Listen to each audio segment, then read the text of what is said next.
Ideas could be an anchor in your life, could be a weight that you have to bear, a burden, if you don't prioritize it. So you have to prioritize. You have to take the time and it won't last for more than 10-15 minutes. 10-15 minutes, natapos mo na yan. You listed it down and then you prioritized it already.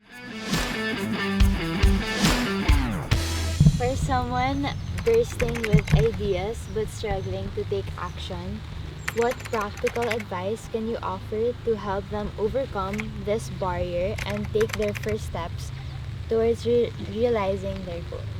First step, write it down clearly, pen and paper or notepad.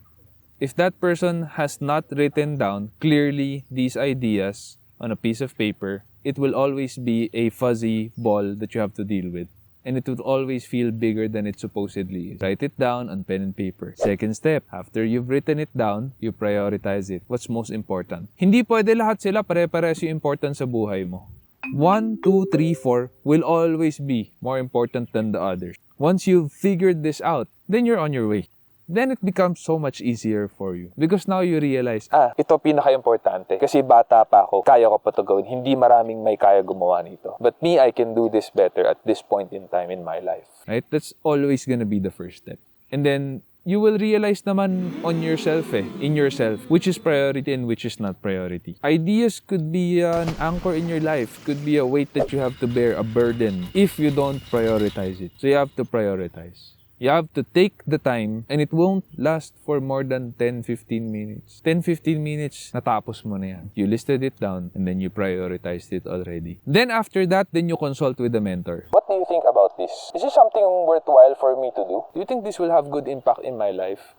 Then trusted mentors who have your best interests at heart will tell you, I think this one not so much. I think this one you should focus on.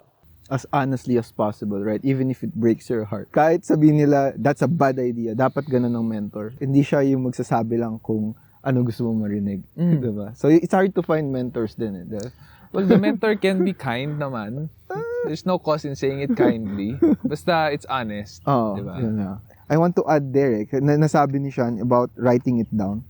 Lagi kasi natin yun nakakalimutan, but I think for the genius ones, hindi na nila alaan isulat yung ideas nila and some of the stuff they need to do in life. For some reason, sobrang bilis nila mag-isip. They don't write things down. They just can figure it out by just thinking. I recommend writing things down. When you can't decide, advantage din. Alam ko, it's too slow. He's recommending like solving things slowly. No. For me, visual. You have to write it down. Write down the advantage, disadvantage, right? You have to see it. You have to write it down. Tapos, that's when you can decide properly. Sometimes when you're already sleeping, tapos dun ka nagto-troubleshoot, dun ka nag-iisip ng solution. Ang hirap, no? Ang hirap mag-decide. You have to wake up, stand up, write it down properly. Walang solution na maayos if you are not committed to solving that, nakahiga ka, relax. You have to give effort to find the solution. Looking back on your journey as an entrepreneur, what are the key things you wish you'd known in your 20s that could have helped you succeed faster? There are people that I should not give 100% of my trust. That would have saved me a lot of problems. I'm the type of person where I give you 100% of my trust at the get-go. And it's up to you if you want to deduct from it. Depends on your work, depends on your attitude, depends on your behavior with other people in the company and towards your clients in the work that was entrusted to you. And I thought, when you're in your 20s, it's a perfect world. It's so idealistic. You think the world is your oyster. You think that you can build a dream team. There's just one anime that I keep following up till today. It's One Piece. If you follow the story, the Captain Luffy has his Vice Admiral, Zoro, his chef, whatever. He has his whole crew. And they're all super loyal and committed to him and to each other. That is a myth. That's fiction. It would be nice to have it. Sadly, it's unreal. In real life, people have self-interests. And more often than not, they will put their self-interest beyond the company, beyond you.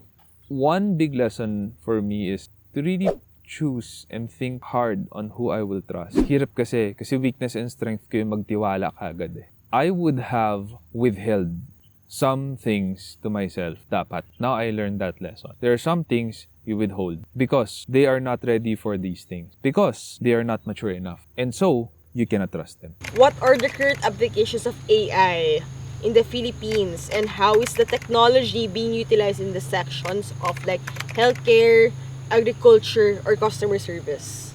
I think AI right now is in early stages in terms of it being an information repository that you can consult with for free. I think that there are a lot of opportunities for it to take over actual work. In terms of physical work, for example, sa agriculture, na yun na yung nagda-direct nung when to sow the seed, when to plow, when to water, when to garden. I mean, there are already early stages of these intelligences at work, but it's assisted. So there's still human intervention. We can argue that it's AI, sure, but there's still human intervention. I think that the mature version of it in agriculture at least would be a completely AI controlled and executed function. In healthcare, almost the same thing except for, I think malaking bagay na talaga yung you are able to consult with AI in a more accurate way than Google. Kasi pag nag-consult ka kay Google, kala mo mamamatay ka na ng cancer. Almost all the time. So AI would provide a more hopefully more accurate, but a lot more toned down in terms of answers. But it's still at the very early stages. It cannot give you the medicine that you need. Hindi ka pwede resetahan. Hindi niya alam yung vital signs mo. Wala siyang ability to measure it. So I think that healthcare early stages pa. In terms of services, especially sa technology, information technology services, digital marketing, it's very, very good. Like, we use AI at SEO Hacker. We don't use it as an end-all be-all. We use it as an assisted technology. So there's still human intervention. But still, it has helped us by a lot. In our country, wala tayong masyadong magawa eh. We're just waiting for the smartest people in other countries to develop the latest new thing with regards to AI. It's just a waiting game, waiting to use game, waiting to utilize game here in our country. For me, first step for us before we go to AI, of course, the AI for consultation is already there. Pero first step natin should be automation. We should not jump. So automation, and also in automation, you have to be mindful then not to give everything on the machine. Kasi automation is like AI na rin. You give commands, ano yung mga gagawin niya, mga conditions. Pero ito yung danger lalo na on how we think. No? Sometimes kasi we think na pwede na talaga siya fully automated. Pero hindi eh. There are conditions or instances that machines cannot decide or wala dun sa instances na naisip mo. Surprise siya. Tapos magbabag na si program.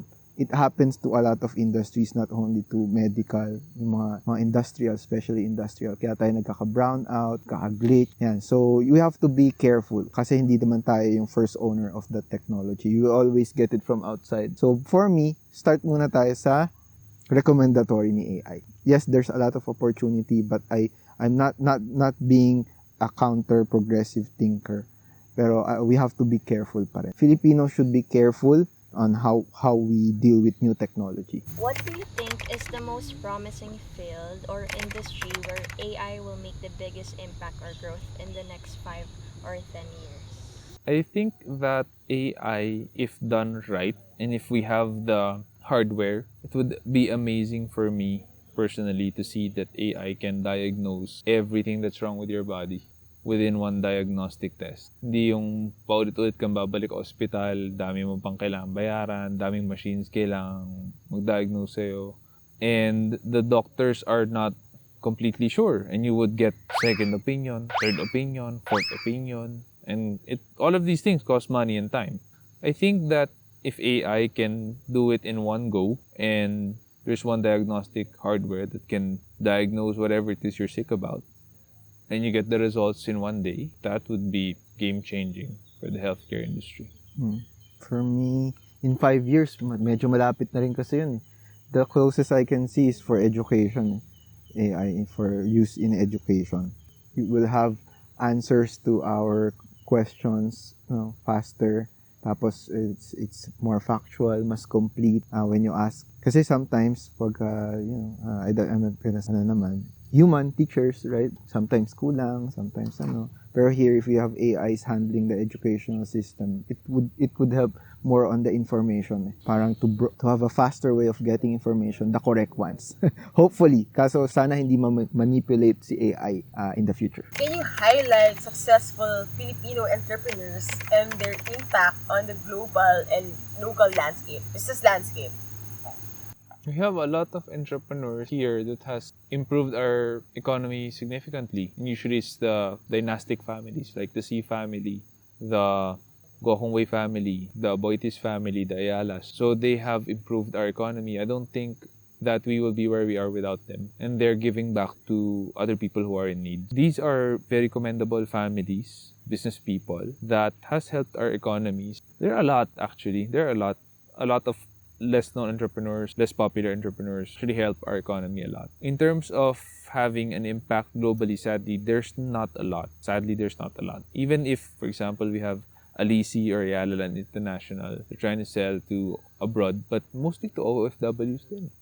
So it's not like we're getting a lot of foreign money coming in here through foreigners. We're getting foreign money coming in here through Filipinos then. So I can't really say that there's a lot of business owners focusing on getting foreign money, business capital coming in here. It's really more of entrepreneurs here who really help our economy to become better.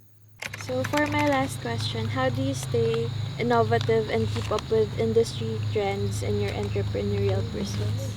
You have to be a reader and a listener. So if you don't want to read, you're not going to be able to keep up. Kasi how you're gonna learn it? Through chismis, diba? So it's unsustainable. So up until now, I do read blogs about search engine optimization, about Google algorithm. I still read. I still listen to some podcasts. I still watch some videos about it. And I would cross-check that from my experience and my history in doing SEO. And I would think about, make sense ba to? Sinasabi nito mga videos na to, nito mga tao na to. Sometimes it does make sense, sometimes it doesn't make a lot of sense. So you still get to choose at the end kung ano yung paniniwalaan mo.